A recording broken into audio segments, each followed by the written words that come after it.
எல்லாமே சென்னையை பொறுத்தவரை நீர்க்கண்கள் ஏராளம் ஊற்று கண்கள் இருக்குது. அந்த ஊற்று கண்கள்லாம் நம்ம இழுத்து மூடி சாத்திட்டோம். இப்போ 25 வருஷம் ஆச்சு, பூமி தவிக்குது, எப்பா எனக்கு தண்ணி கொடுறான்னு தண்ணி கொடுக்க ஆள் இல்லை.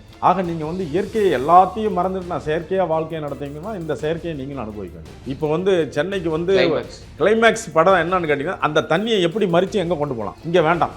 கடைசி பாடம் தான் இனிமேல் உங்களுக்கு. இந்த தண்ணியை வந்து இங்கே உள்ளே விடக்கூடாது, இந்த தண்ணியை மறித்து வெளியே கொண்டு போகணும். இங்கே லோக்கலாக பெய்கிற மழையை மட்டும் இங்கே மேனேஜ் பண்ணிக்கலாம். அதுக்கு தான் நல்ல அருமையான வடிகால் இருக்குது. நீர் ஊற்றுகளை வந்து திருப்பி பராமரிக்கணும். எந்த இடத்துல இந்த நீர் ஊற்று இந்த இடத்துல இருக்குதுன்னு கண்டுபிடிச்சிங்கன்னா அதை சுற்றிலும் ஒரு 5 அடிக்கு சுற்றிலும் வந்து ஒரு வெளி ஓப்பனாக தான் வச்சுருக்கணும். தாய்மண் படணும். மனிதர்கள் செய்த பாவத்தை மனிதர்களால் சரி பண்ண முடியும், இயற்கையால் சரி பண்ண முடியாது. நீர்பிடிப்பு பரிந்து தண்ணி இங்கே வரவே வரக்கூடாது.